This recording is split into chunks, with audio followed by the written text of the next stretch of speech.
सिंधु घाटी सभ्यता का आपको क्षेत्र विस्तार समझाते हैं। क्या समझाते हैं? क्षेत्र विस्तार, यानी कि इसका एरिया देखेंगे कि सिंधु घाटी सभ्यता कहाँ कहाँ तक इसका विस्तार था, कहाँ कहाँ तक ये फैली हुई थी। क्षेत्रफल था इसका 12,99,600 किलोमीटर स्क्वायर, यानी वर्ग किलोमीटर कह लो या किलोमीटर स्क्वायर कह लो, एक ही बात है। इसका विस्तार कहाँ कहाँ तक था? तो इसका विस्तार भारत, पाकिस्तान और अफगानिस्तान। एग्जाम में हमेशा आपसे क्वेश्चन पूछेगा वो कि सिंधु घाटी सभ्यता का विस्तार कहाँ कहाँ पर नहीं था।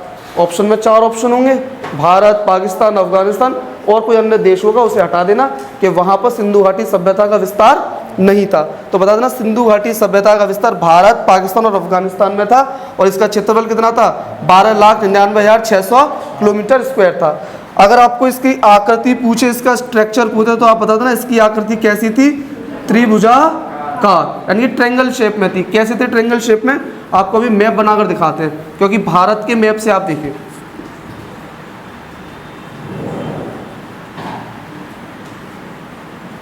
ये क्या है? इंडिया। इंडिया के पास इधर आओ, ये क्या है? पाकिस्तान। ये क्या है? अफगानिस्तान। देखिए यहाँ से इस तरीके से ये क्षेत्रफल विस्तार है। देख कौन सी शेप बन गई? ट्रायंगल बन गई। और तीन ही देशों में फैले हुए कौन सी सभ्यता? सिंधु घाटी। तो ये कैसी आकृति है? पहली चीज समझ में आ गई बात। अब सिंधु घाटी सभ्यता पढ़ रहे हो, यहाँ का समाज, सोसाइटी भी, ये भी आपको पता होना चाहिए। तो सिंधु घाटी सभ्यता का जो समाज था वो कैसा था? मात्र सत्तात्मक। कैसा? मात्र सत्तात्मक, यानी कि यहाँ की समाज था, यहाँ की सभ्यता आपसे पूछे, यहाँ की सभ्यता, यहाँ का सिविलाइजेशन कैसा था?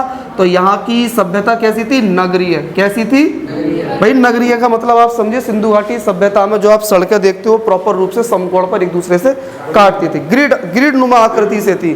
ठीक, यहाँ पर जो सड़कें बनी हुई थी वो प्रॉपर ग्रिड नुमा आकृति में बनी हुई थी। यहाँ पर जो प्रॉपर नालियाँ, जल निकासी व्यवस्था थी, नालियाँ ढकी हुई थी। इस प्रकार से प्रॉपर नगर नियोजन बना हुआ था। कहाँ का? सिंधु घाटी। इतनी बात सबको क्लियर हो गई। अब सिंधु घाटी सभ्यता की आप लिपि देखिए। क्या देखनी है? लिपि यानी कि आपको ये पता होना चाहिए कि सिंधु घाटी सभ्यता की स्क्रिप्ट कैसी थी। तो सिंधु घाटी सभ्यता की जो लिपि थी वो पिक्टोग्राफ थी। कैसी थी? और पिक्टोग्राफ को क्या कहते हैं? यानी कि भाव चित्रात्मक यहाँ की क्या थी? लिपि थी। यानी कि सीधा सा मतलब है कि सिंधु घाटी सभ्यता में जो भी चीज़ें हमने देखी हैं, सुनी है या समझी हैं, बस हमने उनको देखा है, समझा है, लेकिन हम उसे पढ़ नहीं पाए हैं। क्यों? क्योंकि हम उसका अर्थ ही नहीं निकाल सकते, क्योंकि जितनी भी चीज़ हमें मिली है वो सब एक चित्र के रूप में मिली है, आर्ट के रूप में, पिक्टोग्राफ लिपि। इसीलिए सिंधु घाटी सभ्यता को आपको पता होना चाहिए, उसे क्या कहते हैं? उसको आद्य ऐतिहासिक काल भी कहा जाता है। क्या कहा जाता है? आद्य ऐतिहासिक काल भी कहा जाता है। कौन सी सभ्यता को? सिंधु घाटी। नहीं किया जा सकता, क्योंकि वो भाई एक बार बताइए, भाव चित्रात्मक लिपि है, किसी ने चित्र बनाया, ये चित्रकार ही बता सकता है, वही व्यक्ति बता सकता है कि आखिरकार उसने उसमें किस चीज के बारे में वर्णन किया है, भाई वही तो बता सकता है। तो इसीलिए उसकी वहां की लिपि कैसी है? पिक्टोग्राफ। इतनी बात सबके समझ में आई।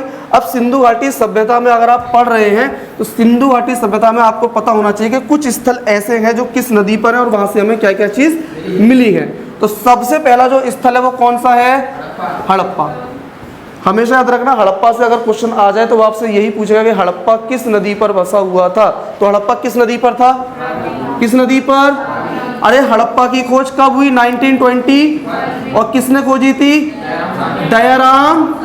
तो पहली चीज आपके क्लीन हो गई, तीनों चीजें आपको पता लग चुकी है कि सिंधु घाटी सभ्यता में खोजा गया पहला स्थल कौन सा था, और हड़प्पा जब खोजा गया किस नदी पर और कब खोजा गया और किसने खोजा। और इसी हड़प्पा को अगर आपको पता होना चाहिए कि एट प्रेजेंट ये हड़प्पा कहां पर है, तो पाकिस्तान में कहां पर? मोंटगोमरी जिले में पड़ता है। कहां पर? पाकिस्तान के मोंटगोमरी जिले में जो हड़प्पा स्थल है वो आज भी वहां पर बसा हुआ है। इतनी बात सबके समझ में आई। अब इसी हड़प्पा स्थल से आखिरकार हमें किस किस चीज के साक्ष्य यानी कि एविडेंस मिलते हैं। आपको पता होना चाहिए कि सिंधु घाटी सभ्यता जब खोजा जाएगा तो जरूर कुछ ना कुछ हमें वहां से जरूर मिलेगा।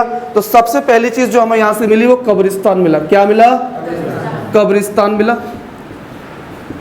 R37 पहली चीज क्लियर होगी बात। और ये कब्रिस्तान की पहचान की गई वहां पर अंकित एक इतने से वो मिले हैं शब्द। ठीक, यहाँ से और क्या मिला है भाई, यहाँ से मिला है, आपको पता होना चाहिए, यहाँ से अन्नागार नहीं, यहाँ पे मूर्ति भी मिली है, यहाँ से उर्वरता की देवी की मूर्ति मिली है, यहाँ से उर्वरता की देवी की मूर्ति मिली है। यानी कि आपको पता चल गया है कि सिंधु घाटी सभ्यता के लोग नेचर के करीब थे। तो आपसे पूछे ना ऑप्शंस में क्या सिंधु घाटी की सभ्यता के लोग प्रकृति को पूजते थे नहीं पूजते थे, तो आप बताना सिंधु घाटी सभ्यता के लोग मूर्ति को यानी कि प्रकृति को पूजते थे, क्योंकि हमें किस चीज़ के साक्ष्य मिले हैं, उर्वरता की देवी के साक्ष्य मिले हैं। इसके साथ साथ यहाँ से हमें क्या मिला है, अन्नागार मिला है।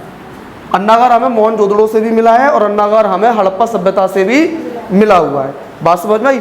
सिंधु घाटी सभ्यता में जो आप देख रहे हो हड़प्पा स्थल, इसी स्थल को क्या कहा गया है पता है, इसी स्थल को कहा गया है औद्योगिक नगर। क्या कहा गया है, एक इंडस्ट्रियल नगर कहा है। और इस इंडस्ट्रियल नगर कहने वाले व्यक्ति का नाम था स्टुअर्ट पिगट। स्टुअर्ट पिगट एक व्यक्ति थे, एक इतिहासकार है। इन्होंने ये बोला कि जो सिंधु घाटी सभ्यता है वो एक कैसा नगर है, औद्योगिक नगर है। पहली चीज क्लीन हो गई।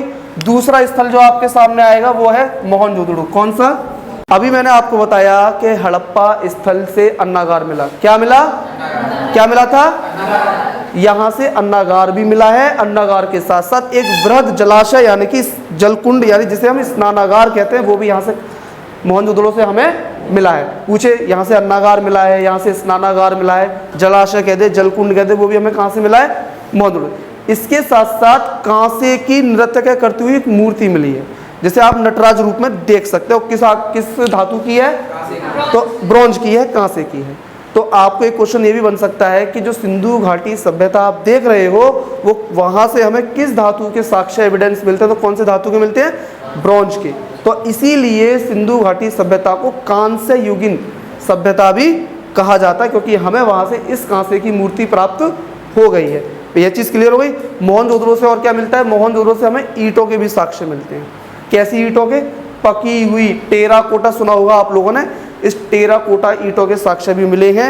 लेकिन वो पूछे ईंटों के टाइप्स, जैसे वक्राकार ईंट है, गोल ईंट है, वो अलग अलग स्थल से है। लेकिन पूछे पकी हुई ईंटों के साक्ष्य कहाँ से मिले हैं, तो मोहनजोदड़ो से। इसमें चीज क्लियर हुई। तो मोहनजोदड़ो की खोज कब हुई, 1922 में। खोज किसने की, राखलदास बनर्जी। किस नदी पर, सिंधु नदी पर। और वर्तमान में कहां पर है ये, पाकिस्तान, सिंध प्रांत के एक जिला है, उस जिले का नाम लरकाना जिला। यहां से हमें इसका साक्ष्य मिलता है। यहां से क्या क्या मिला, अभी हमने बताया कांसे की नृत्य की मूर्ति, अन्नागार, स्नानागार, और यहां से और क्या मिला है, ईंटें मिली हैं। ईंटें में टेराकोटा, टेराकोटा का अर्थ होता है ऐसी मिट्टी जो कि पकाई गई मिट्टी हो, उसी को क्या कहते हैं हम, टेराकोटा कहते हैं। दोनों स्थल समझ में आए।